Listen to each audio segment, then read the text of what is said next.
Hey everyone, it's Patrick from Oakland Travel.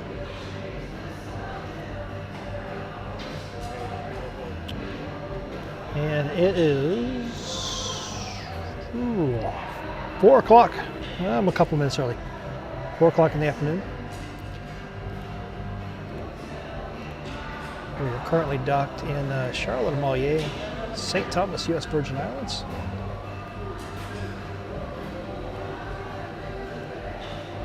I am sitting right outside of the Boot and Bonnet, if you're familiar with the Harmony of the Seas on the Promenade.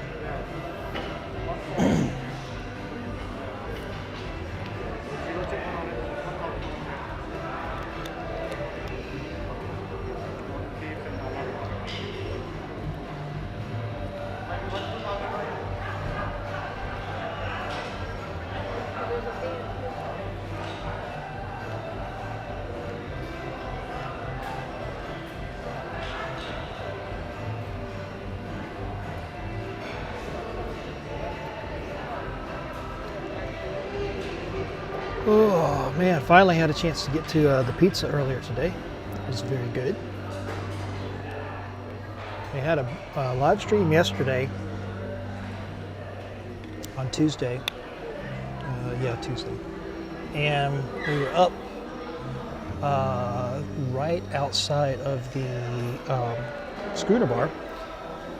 And the vibrations from the ship were bouncing the microphone so bad that apparently the audio from the live stream is completely unusable. So didn't know it until after the fact, which is always fun.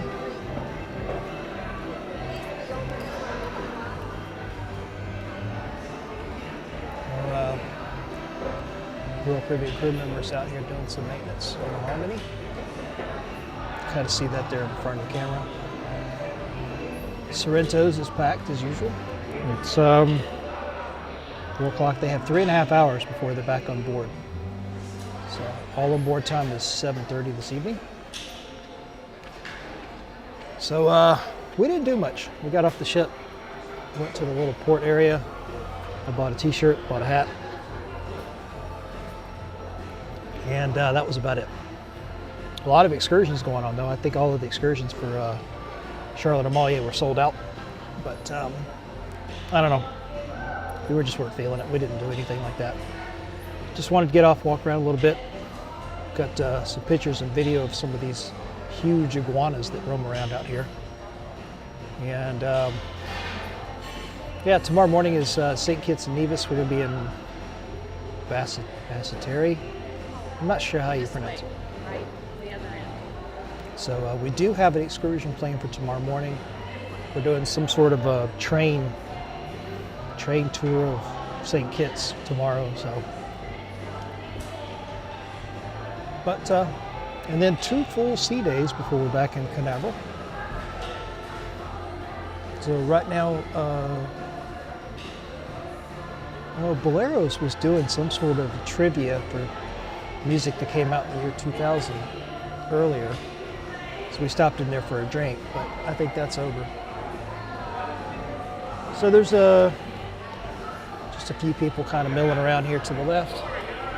A few people sitting here to my right at the bonnet, getting a drink.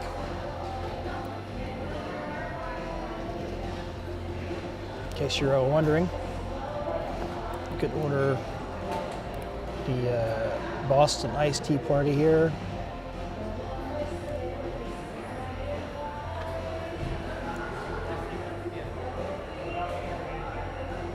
So you could order those. Oops, quite focused there.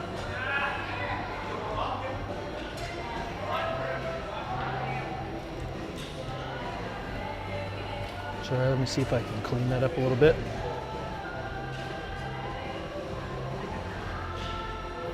Normally focus is better than that. Oh, there we go. I had manual focus turned on. Sorry about that. Yeah, so those were the pub feature drinks. Let's see what else we got going on here.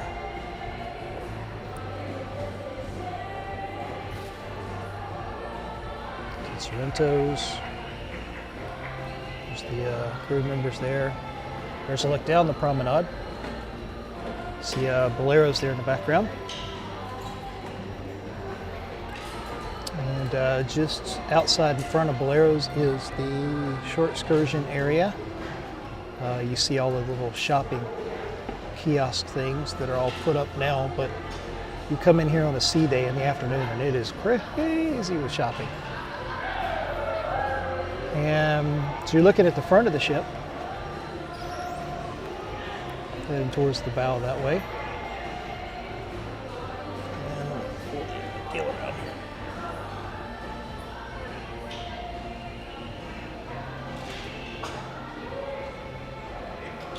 Pull around the other way.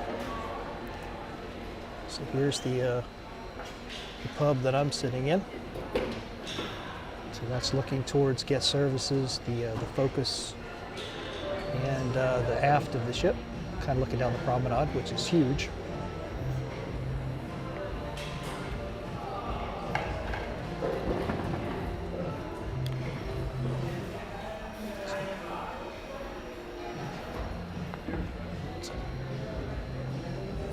There's kind of the Sorrentos there.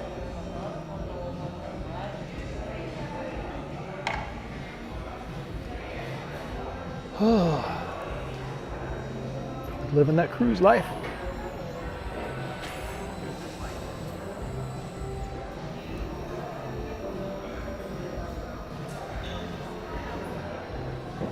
My wife is up in the solarium right now in one of the hot tubs, kind of hanging out, enjoying the time where most of the people are still on shore, out doing their thing.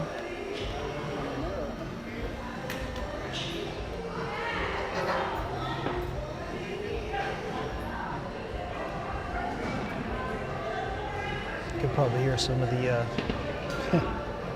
might be able to hear some of the cheesy music in the background. It's sort of like there, you know, you can hear something, but you can't really tell exactly what it is.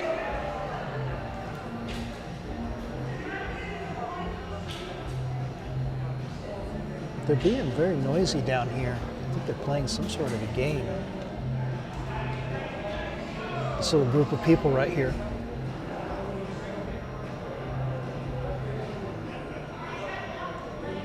Oh, there's a Royal Caribbean crew member down there that's helping them. I'm not sure what they're doing. Looks like they're doing some sort of ring toss.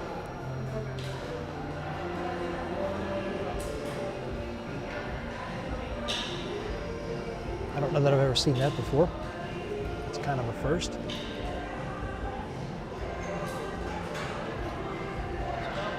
So, just kind of hanging out. Not much to do. Figured I'd go live and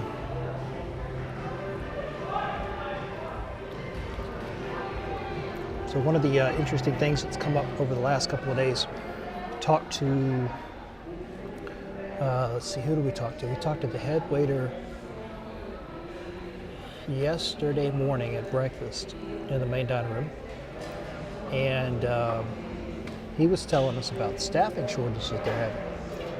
And kind of painted an interesting picture about what's been going on ever since the restart. And I guess the long and the short of it is, whenever they had to shut down, they had a lot of experienced staff members that, you know, had to go back home and they still had to get work or whatever. So they basically ended up not coming back to the ship, not coming back to rejoin Royal Caribbean. And so then the cruise restart happened.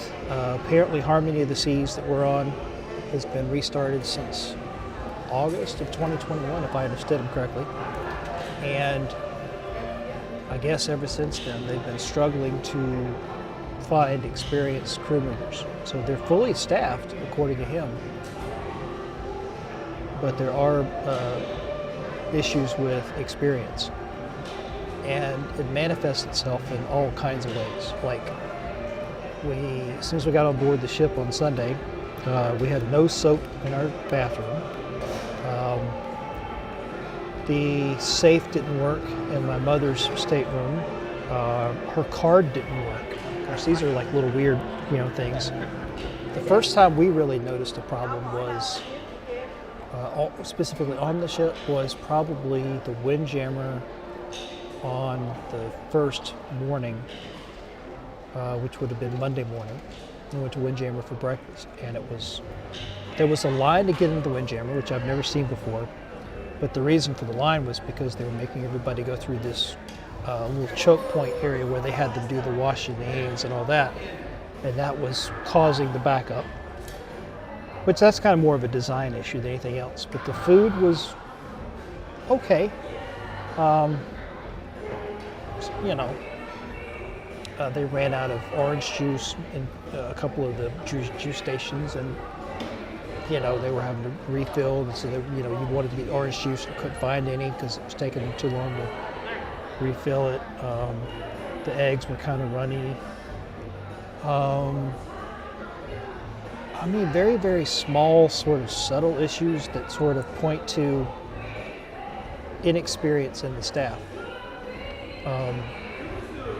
It's not been bad. The main dining room dinner at night is awesome. We discovered this morning that the bistro, the Solarian Bistro, is probably the best place to go for breakfast. So I think we're going to be going there for the rest of the cruise in the morning for breakfast, because we went there this morning and we went right at 9 o'clock, which was the really busy time for breakfast anywhere on the ship. And there was a very short line in the bistro, and the food was really, really good. And so it was top notch. So we were pleasantly surprised by that. So we're probably going to do the Solarian Bistro. But yeah, he kind of pointed that picture, and then sure enough, like just today, I think, on May 18th, 2022, I saw an article on Matt's website, RoyalCaribbeanBlog.com, and he follows everything Royal Caribbean related, and sure enough, one of the things he touched on was staffing issues. So it's definitely something they're working their way through, and I kind of got the sense from the head waiter that it's one of these things where they have the people, they just have to sort of train them up in some respects. So, you know, it'll get better over time. But the good news is we were cruising, no masks, which is always good. Everything is, for us, everything seems to be relatively close to normal. We had a pretty rough embarkation day, but that's not the fault of anyone on the ship. That was more of how Port Canaveral's operation runs. So I'm gonna probably ding them pretty hard, like really hard on that one, because it kind of really screwed up the start of our cruise. But once we got on board the ship, it really took us until the morning of the second day to sort of get our sea legs, because we were so late getting on the first day that it threw our whole schedule of what we planned to do off. And so kind of embarkation day was almost completely a wash. So almost like a 7-night cruise that was only 6 nights, or like, 6 days or something. So, but from that point on, it's been pretty good.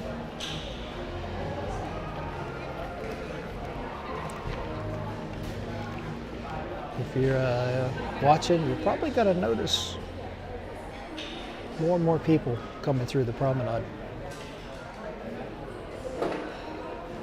I'm seeing a pretty steady stream of people flowing through here now. They're still doing whatever that ring toss thing is.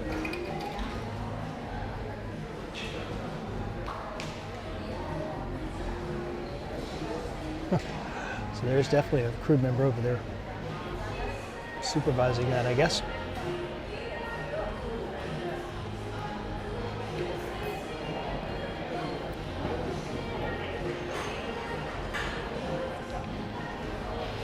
The boot and bonnet is definitely picking up. Matter of fact, I think I may have to get a drink here in a minute, just because the water's not kind of doing it for me. So cool thing is we can scan the barcode and see their drink menu.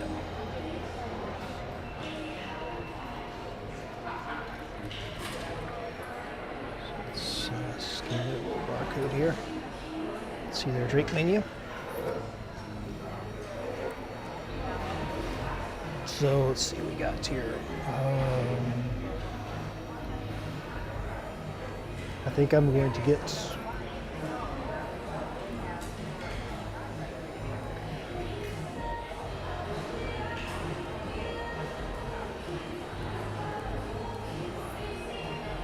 so they have a whole section called beer, teenies, and cocktails.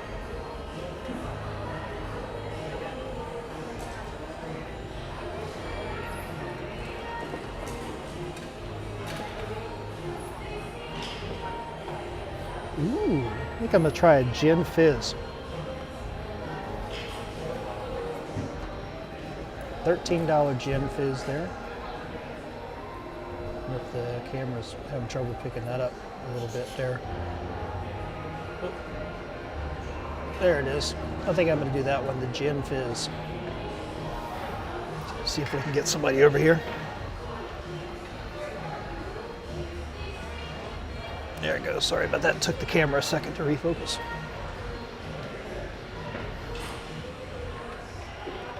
Of course, they came over here when I first sat down, and I told them I didn't want anything, but now I do.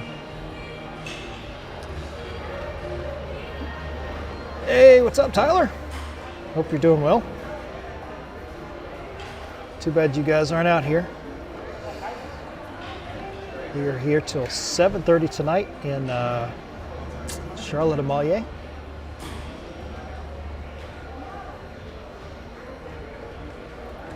Where'd this guy go? I guess I'm gonna have to flag him down. Tyler has everything back over in Port Canaveral area, Orlando.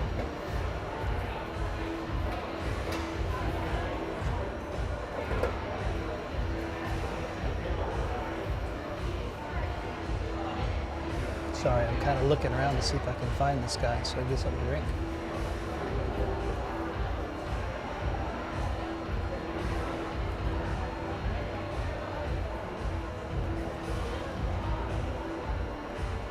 I guess the ring toss thing is still going on over there. Let's point. Let's point to Sorrento's over here.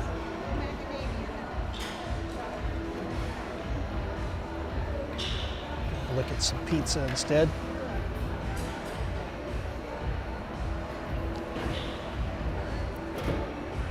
Here we go. Make everybody hungry thinking about pizza now. Which, by the way, is very good. We had some this afternoon before we went ashore.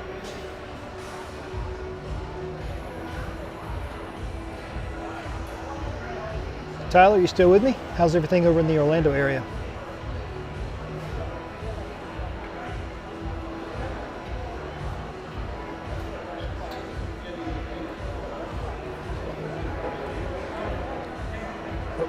Here it is.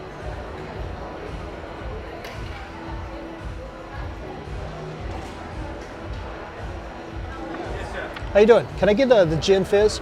Gin fizz. Yeah, and I've got a voucher, a diamond voucher. It's weird. Now you have to tell them you want to use it. So the Wi-Fi has been very interesting on here. I've noticed that like whenever I go to do the live stream, that it's able to create, like my software is able to create this connection with YouTube that's pretty strong. Had some pizza for lunch. Very nice, very nice. So it's able to connect, to create this tunnel to YouTube. That, like I'm sitting here watching the bandwidth statistics, and it's really good, which is very surprising. And so that's why hopefully the live stream looks halfway decent, right? But then when I go to do like other stuff, like anything else, if I pull up a browser and I go to like just Facebook, like I swear it takes like a minute for it to load. It takes any time, just like, it's the weirdest damn thing. And the only thing I can think of is that somehow in their system here, and maybe all the cruise ships, they're throttling all of the traffic over a certain port. So whenever you browse a website, look at your browser and notice that it'll say https:// That's secure socket layer traffic that goes over port 443. And then if you do regular HTTP, that's unsecured, that goes over port 80. And those two ports account for all normal web traffic. So if you go to Facebook and you're browsing or uploading a picture or something like that, you're over port 443.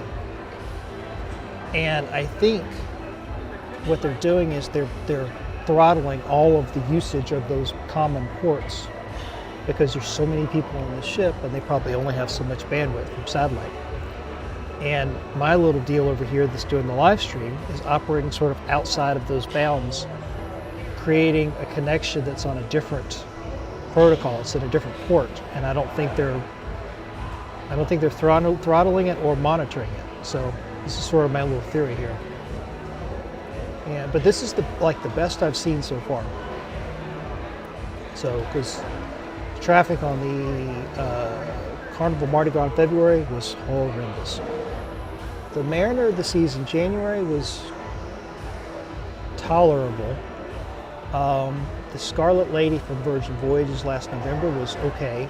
It wasn't anything to write home about. The Adventure of the Seas August of last year was the worst. So far Harmony has the best when it comes to just being able to do a live stream. So, but I'm still going to ding them on it because it's just not where it should be. And you should be able to, they should have more bandwidth. You should be able to use the internet on here, like not take a minute for waiting for Facebook to load. So it's the strange, I'm not sure how I'm going to make it in September because we're doing a 14-night Arctic transatlantic repositioning cruise going from Copenhagen, Denmark, all the way to Boston. So 14 nights on the Voyager of the Seas, which is an older Royal Caribbean ship, which is probably going to have shitty Wi-Fi. And man, I'm going to be cut off from the world for 2 weeks. That's going to be hard.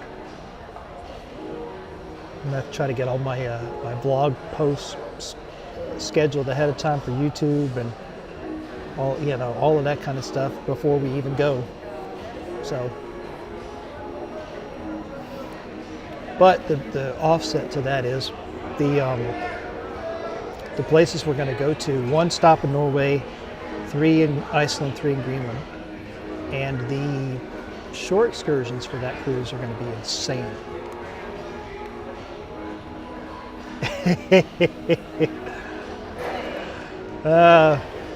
I predict that at some point in the future, Starlink will be available for cruise ships.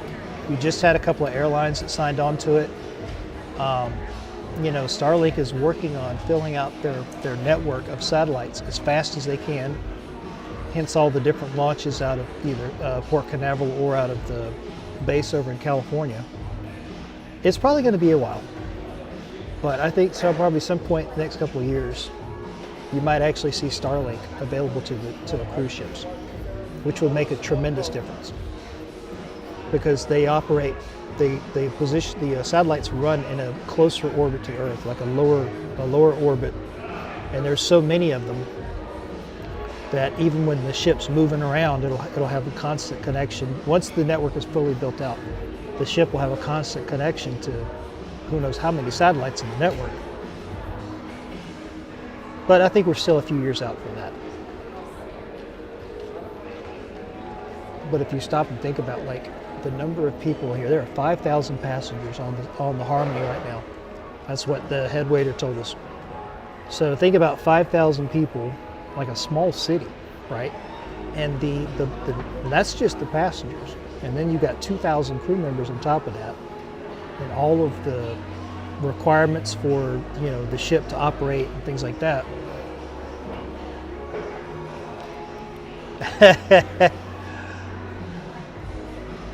Well, there's one problem with your theory, Tyler. One problem that I'm pretty sure you would run into. The dish that you would get from Starlink is meant to be a fixed position in order for it to work, I think. You know, so because the deal with Starlink is like you're supposed to be able to get internet anywhere, right? So you can be out in the middle of nowhere and you put your stake in the ground, you know, you set your antenna up and you connect up and boom, you've got internet to that specific position, right? Like GPS, you know, point, you know, specific position. Whereas this, you know, the ship is most of the time constantly moving. So I don't know that that's going to work. I think they'll get there. If they can make it work for airplanes, they can definitely make it work for cruise ships. But some of the airlines that recently signed on to these Starlink, they definitely said that they had to wait essentially until the network was built out enough to where they could use it. So it's coming to cruise ships. It's just going to be a while. But yeah, no law that you can't bring a dish on board. Although the cruise lines might have something to say about that. I can only imagine trying to go through security at Port Canaveral with the satellite dish.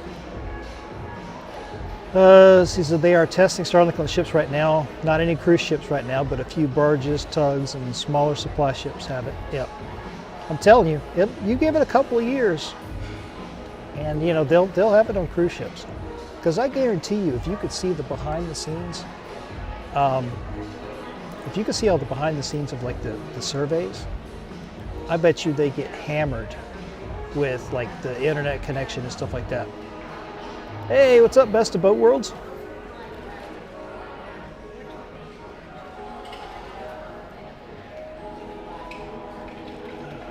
Thank you, sir. Yes. Perfect, thank you. So I ordered a gin fizz. So let's put this bad boy in front of the camera here. That is a gin fizz.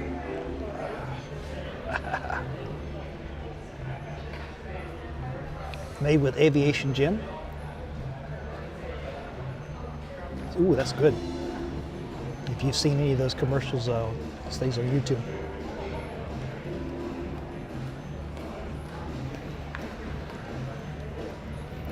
So, yeah, I was mentioning this earlier, I think, before a couple of you guys might have joined. Staff shortages. Ooh, that's becoming the phrase that pays right now.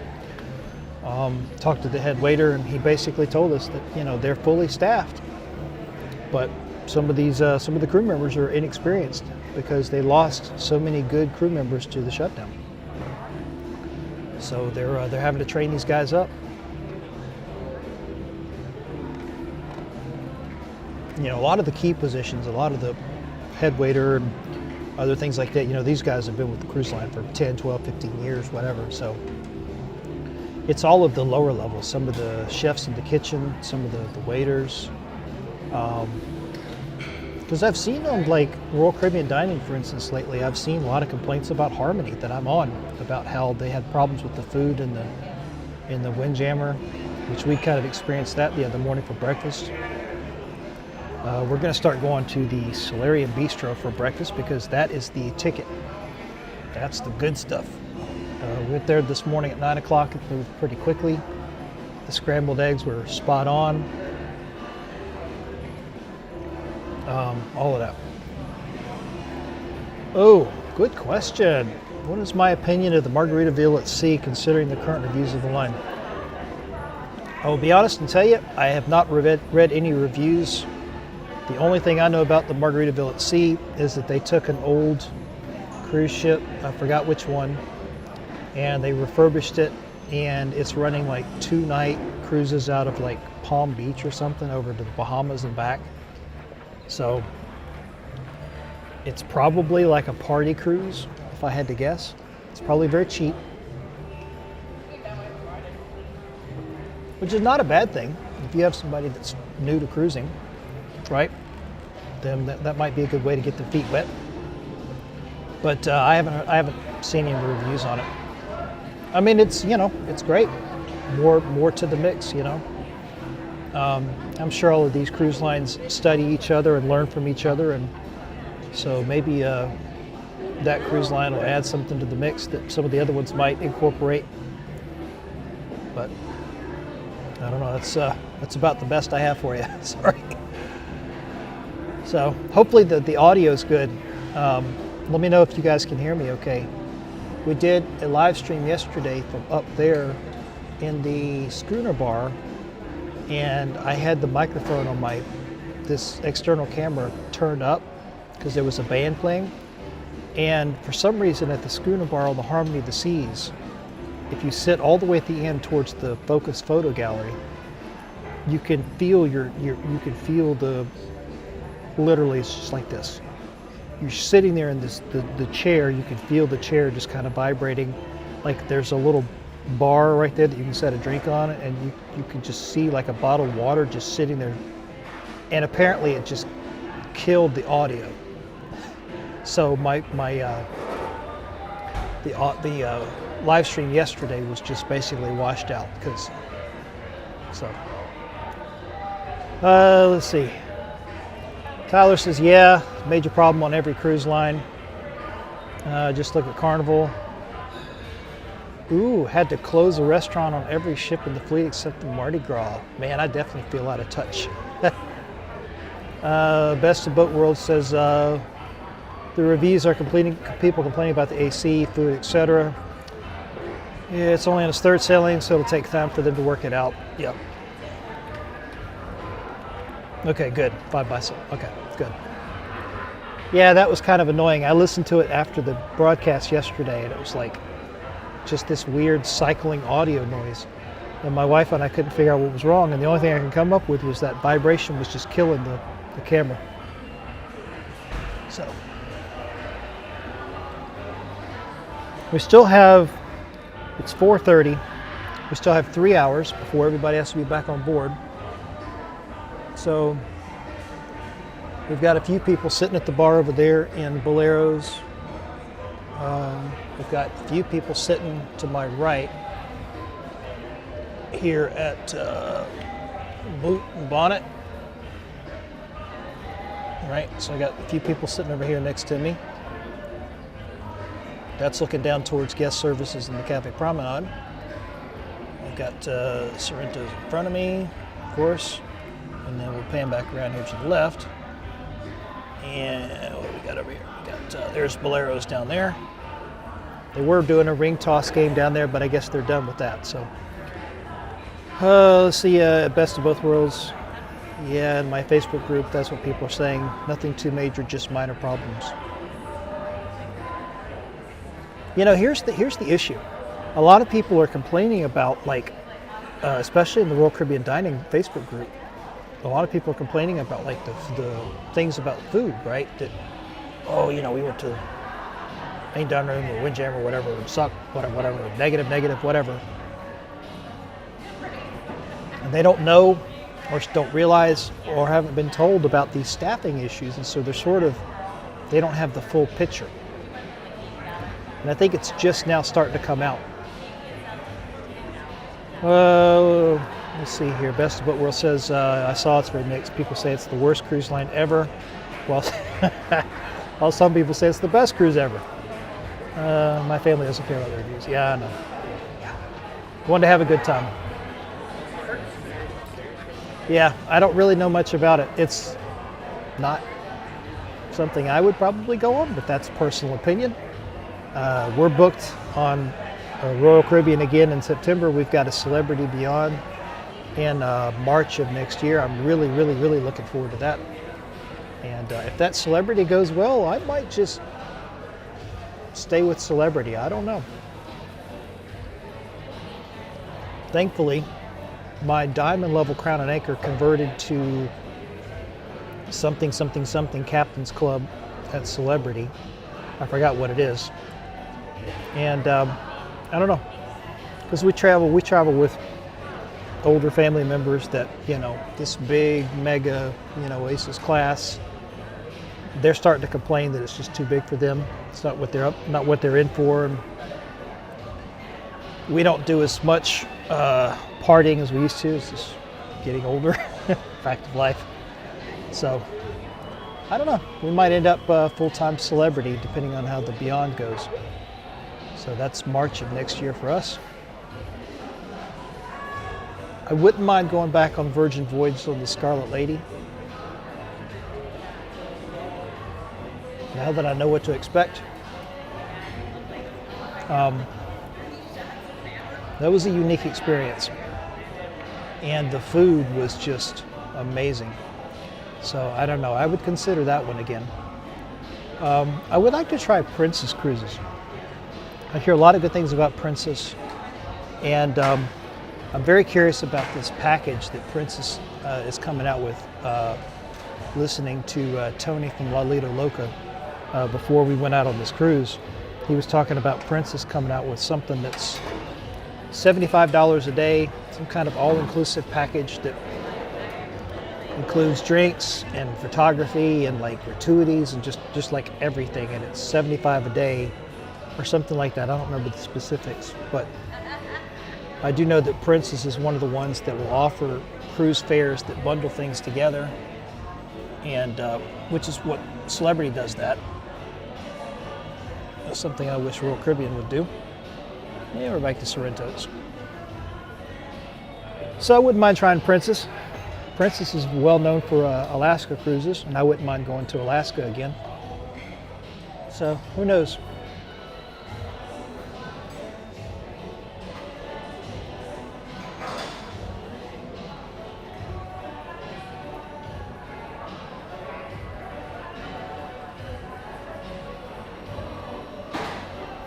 But the good news is we're on a cruise.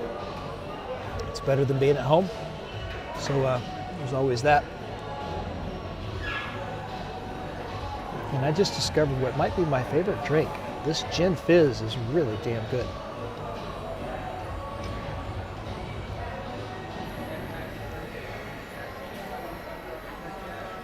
Let's see, Best of Boat World says, I also saw Princess is announcing a new class of ship soon. You know, I feel a little bit out of the news here over the last several days. I don't know. I missed that. So I kind of let other people sort of follow and keep up with the news. I tried that for a while and it was just getting out of hand. So I don't really look at the cruise news anymore. I just kind of roll with it. I'll make a video on certain things if I feel like it's necessary, but the rest of the time I'm just going to focus on the vlogs. Maybe a review, like I'll do a review after each cruise. Definitely going to do a review about this one. And I might do a ship tour, I don't know. There's a couple of areas of the ship, like the Studio B that we haven't been in, that I don't know that we're going to go in.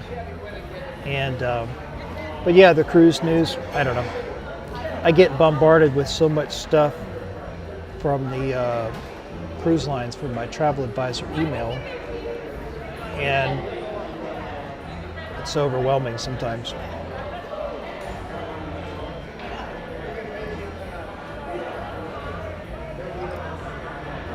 The good news is I have the resources to look into something if somebody asks me something specific, but there's just so much stuff going on with all the cruise lines that sometimes it's hard to keep it all straight.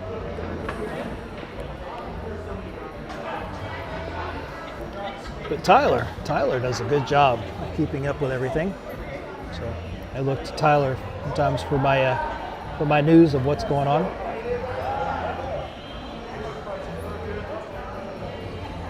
The pizza right there at Sorrento's was very good. Had a few slices earlier.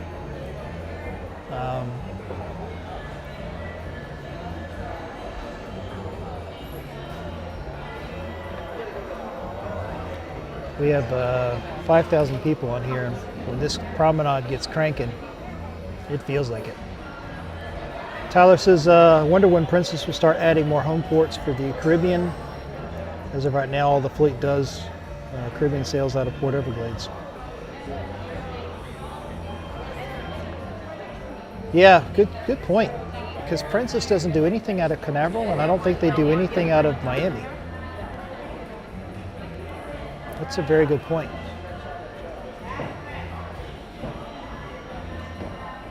But I think Princess does like a lot of stuff on the West Coast. I think if I remember correctly, they have stuff going out of San Francisco. They've got stuff going out of Los Angeles. I don't follow them too closely. I don't, from the travel advisor, side of things, I don't focus on them too much. I stick with Royal Caribbean and Celebrity right now. So I sort of know Princess a little bit, but not a lot. I haven't done any of their travel advisor training yet. I'll probably get to that at some point, but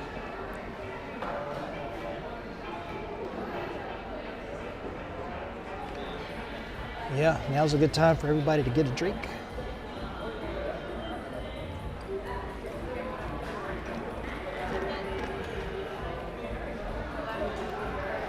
Yeah, Tyler, definitely. I mean, hey, guys, getting it done. You and Tony from La Lila Loca and Griff and Alyssa, and I can't even keep track of all the different channels I watch sometimes. I just kind of periodically go out there just to see who's doing what and saying what. And I've been on a crazy tear. I'm doing 6 vlogs a week, or 6 vlogs, yeah, like 6 days a week I'm putting a vlog up. So I've just been heads down focusing on that, and everybody's got their niche, I guess.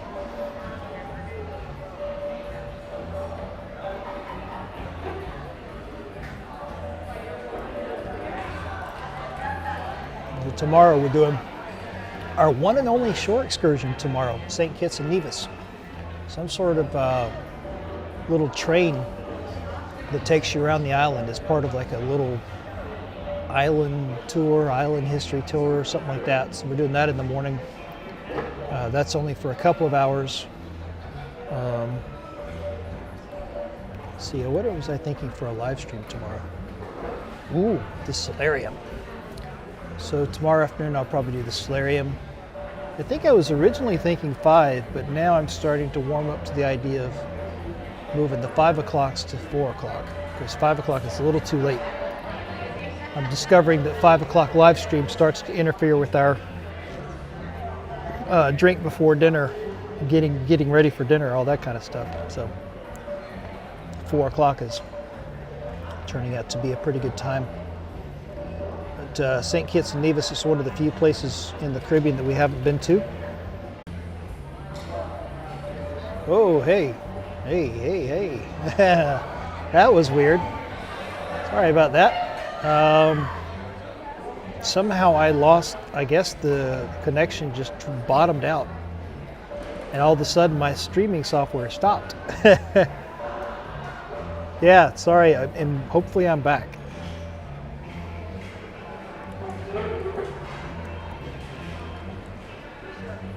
That was like weird, man.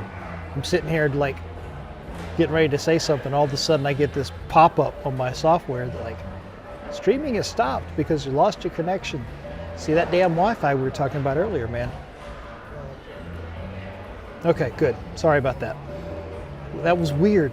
I'm sitting here watching the bandwidth statistics and everything looked good, like it always has been, and all of a sudden,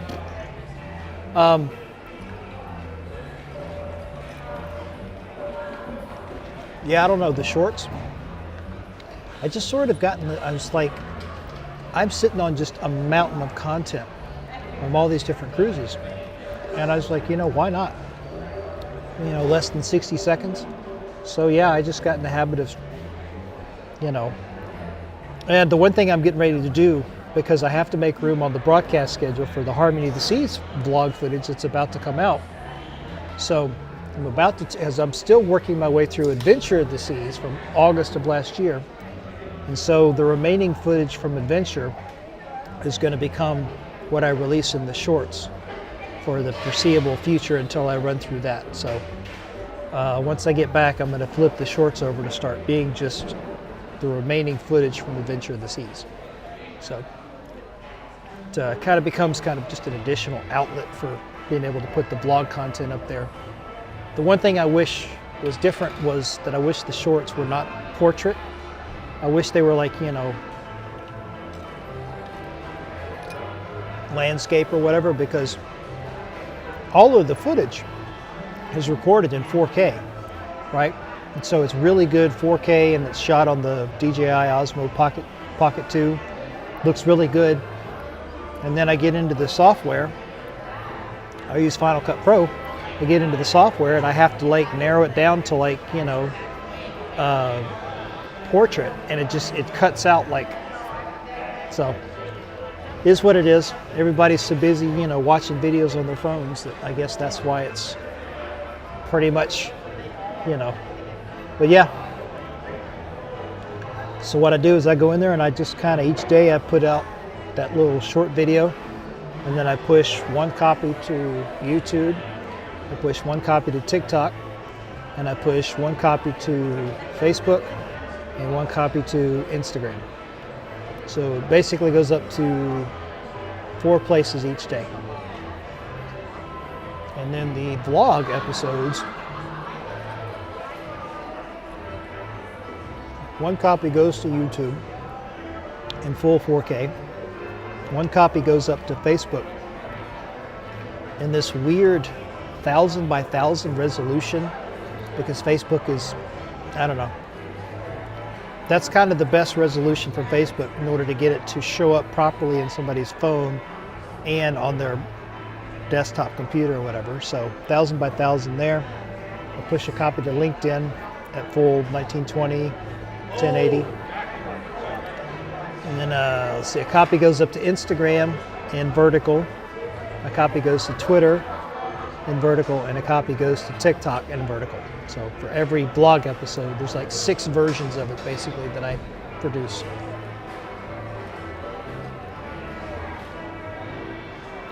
So yeah, it's a mountain of content.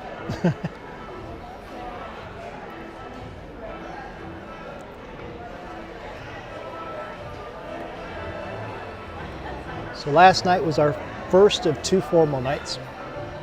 Our second formal night is going to be on day 6, which will be Friday, because we have tomorrow St. Kitts and Nevis, and then we have 2 sea days before we get back into Port Canaveral on Sunday morning.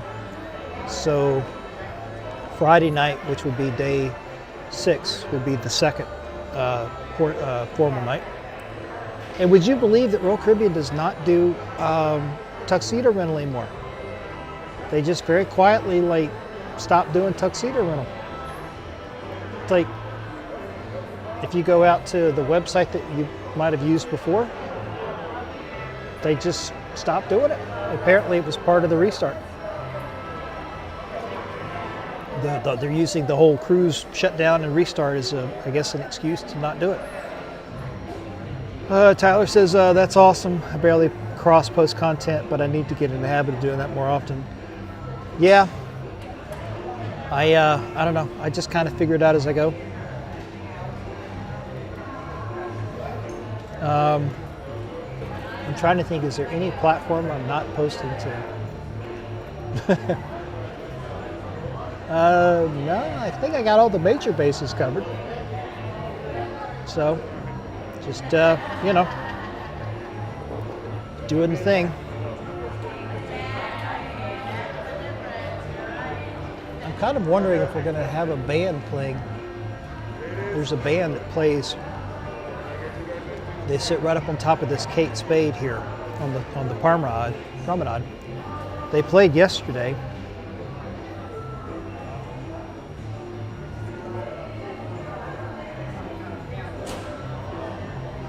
It feels like we're starting to get to more and more people back on the ship. And I'm kind of wondering if I'm going to see like any sort of entertainment firing off here pretty soon.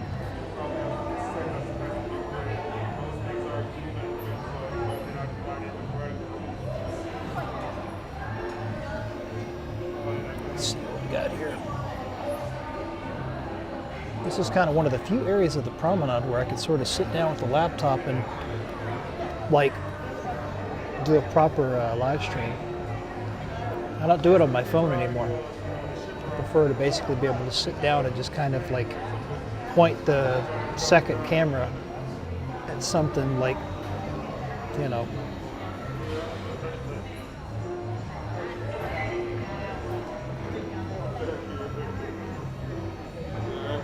I'm good, thank you.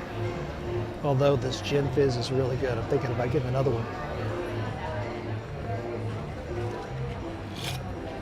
The one thing I do like about Royal Caribbean, we finally got to diamond status. So now we have 4 drink vouchers per day, like per person. So I have 4 per day, and Maria has 4 per day on our account. So it really helps to keep the CPAS balance low on a cruise. I think it's good for up to $13 drinks. Tyler says, speaking of entertainment, I've noticed that Royal Caribbean has brought a DJ back for sail away on most cruises out of the Cape. Very interesting.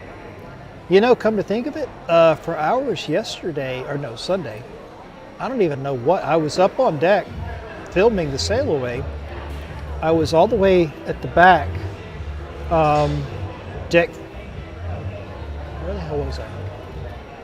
I guess I was essentially deck 16, right back there where the flow riders are. I was off of the starboard side, right at the back of one of the flow riders. So I had a good view of the aft of the ship. So I have no idea what they were doing for a sail away. So I completely missed that. I've gotten to the point now where whenever we go to leave and we go to do a sail away, I want to get up on deck and I want to get someplace where I can point the cameras out and get good footage and everything. So that party by the pool, I don't do that anymore. So I don't know about the DJ. The Harp, you know, the Oasis class is so big. The only place I could think of where they would do that would be there's that one section that cuts across from one side of the ship to the other up on deck 15, kind of in between 2 sections of pools, and they have like a little carved out area there for a band to play, and I bet you they probably put a DJ up there, and that becomes like your sail away party. So maybe that's it. Maybe that's where they do it from. Because on the smaller ships, it's easier to have a more defined sail away party at the pool deck area because it's so much smaller. But on an Oasis class ship, you know, there's like 4 pools or something over there. So it's just so much bigger.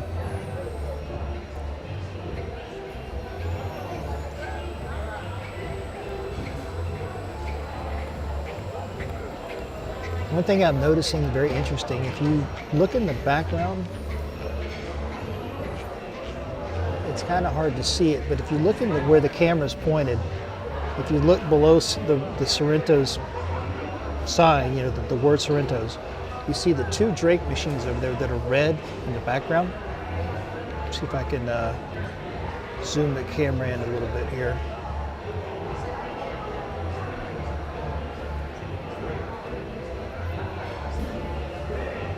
Whoop, hang on, it's gonna, yeah, there it is right there. See those 2 red Drake machines? Patrick, what's about another one? Yeah, let's do one more. One more gin fizz. All right.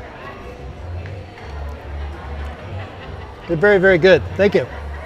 I've noticed like just a pretty steady stream of people that use the Coke machines, you know. So they're very popular. And so when you walk in, I don't know if you can see this sign over here, but this sign basically says soda to the right, pizza to the left. So that's what that little white sign is right there as you're walking into Sorrento's, in case you were kind of wondering. And it's funny to just sit here and people watch because there's just a steady stream of, like, you know, people hitting up those drink machines because they bought the drink package and they're gonna make full use of it. The $100 a day drink package. Tyler says yes, the DJ is located there, but not on the upper deck. Instead, the same deck as the pools. Well, this on the Oasis class, this is kind of the same deck as the pools, because I think there's one that goes across on deck 16 and there's one on 15, and I'm talking about the one on deck 15. So it's kind of at the same level as the pools.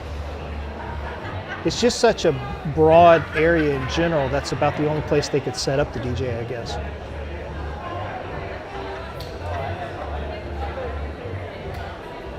I can tell you this from watching all of the Sorrento, because we were over there earlier with getting pizza this afternoon before we went out, just to, off the ship, and then watching them since we got back. The crew members that maintain, that work at Sorrento's. Thank you, sir.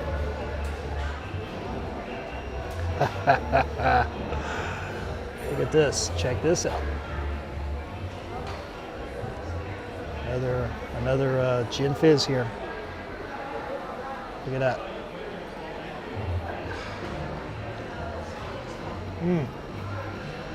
Damn, that's good.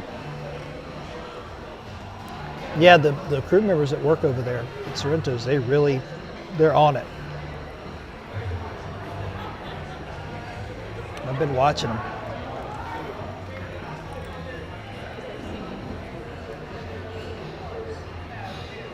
So what's in this thing? Let's see. Gin fizz. A refreshing libation. A refreshing libation of aviation gin, lemon juice, and sugar, topped with club soda.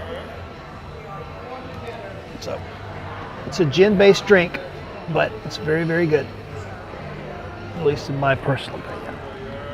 I've been doing like Bombay Smash, Dark and Stormy. Earlier I had the Painkiller over in Sorrento's, or I'm sorry, over in Bolero's.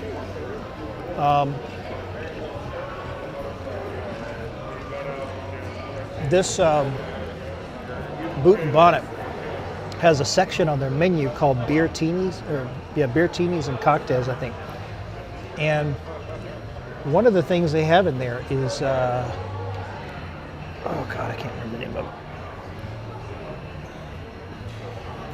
Hang on a second, let me pull it up here.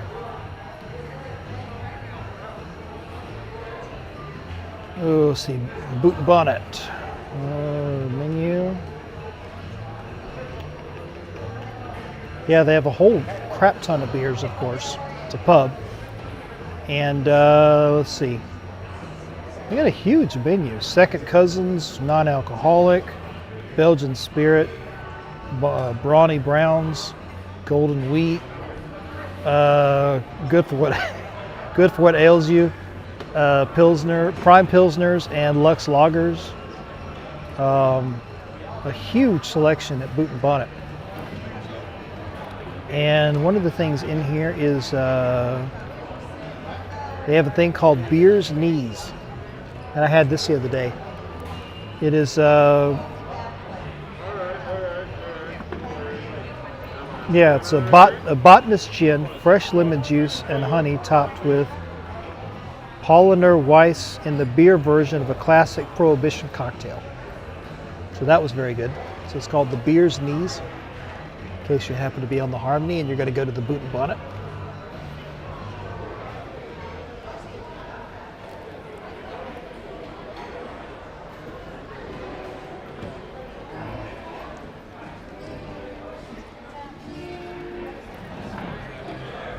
One thing we noticed about the Harmony with the Windjammer was the layout of the Windjammer was very strange. It seemed like they have scaled back the number of food stations. So when you go into the Windjammer, you have to go through this little area where you do the washi-washi, which tends to slow it down. So if you ever see any of these pictures online of a long line waiting to get into the Windjammer, it's because people have to wash their hands and they're being forced through this little area. But once you get in there, it seems like a strange layout. And I think the problem is with the Windjammer, at least on this particular ship on Harmony, I'm not sure about Symphony or Wonder, but they put it up all the way up on deck 16, which is pretty high. And it seems like the amount of real estate they gave it is not as much as it could be if it was on a lower deck. And I don't know, it's a weird layout. And what's also strange about it is across the back, there's not a lot of seating. There's not as much as you would think. Now you have a good view if you sit right up against the window in the back, but oh, hey, what's up, Maria? Only 4 or 5 sinks to what? Yeah, see, that was the thing. 4 or 5 sinks on, yeah, like, so you come around this corner and there's like this little section, this little tiny area, 3, 4, 5 sinks, and that's it. And it can only handle a couple people at a time. And so it's just it's kind of a, yeah, it felt small. The layout was kind of strange. I really, really liked the Mariner of the Seas, because the Mariner of the Seas, when you walked into the Windjammer, the washing stations were down the side. So as soon as you walked in, you had all of these over here, you had all these over here where you could wash your hands. You had then a huge open area, and you would come right up to this bar straight in front of you, where you could like just get a drink if you wanted to. It's like a regular bar, and then you could go around to one side or you could go around to the other to do the buffet line. And the buffet lines would go all the way down the sides, and there was plenty of seating down the sides. And then when you got around to the back, there was a huge section of seating at the back of the Windjammer. So it was just a very, very good, very nice layout. So I think Mariner of the Seas might get my award for best Windjammer right now. So, but I remember like the Oasis and the Allure of the Seas from back in several years ago, and those were good.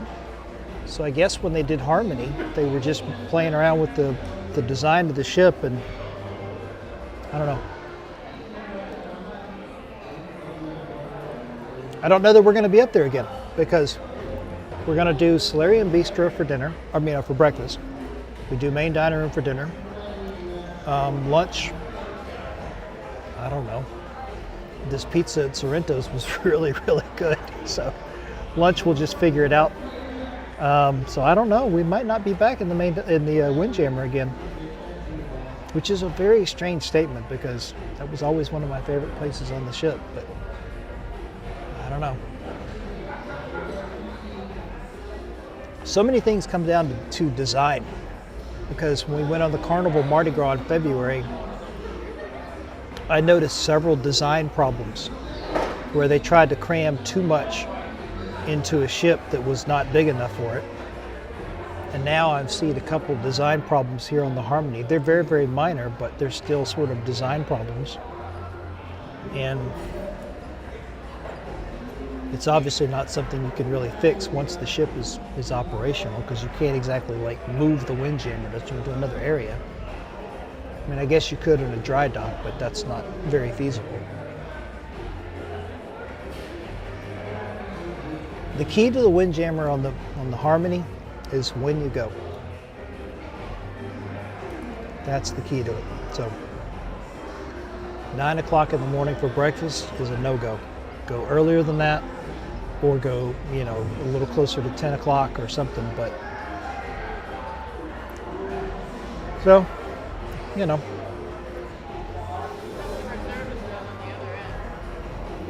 So it is 5 o'clock. We have 2.5 hours before everybody has to be all on board. Not sure what time we get into St. Kitts and Nevis tomorrow, but it's very, very close to St. Thomas. So that's why we have such a late day here, and then first thing in the morning we're over there.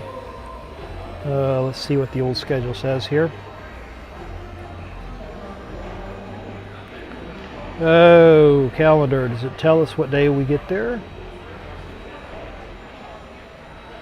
Woo! The one and only shore excursion we booked for this entire cruise is tomorrow morning. And it's at 8:15 in the morning.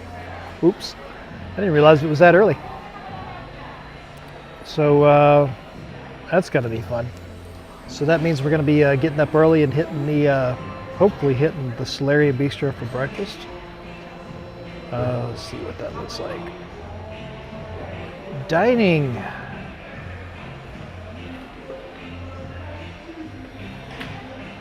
Let's see, Solarium Bistro. So what is this, day 4? Yeah, okay, so day 5 opens at 7:30. So, ooh, it's gonna be an early morning. That'll be fun. But yeah, so do our excursion tomorrow. We're doing some sort of a train tour of St. Kitts and Nevis. I think I was thinking about doing a live stream tomorrow from the solarium, so I'll have to find a good spot up there. The solarium is, 3 decks, 14, 15, and 16. 16 is where the bar is. 15 is where the bistro is.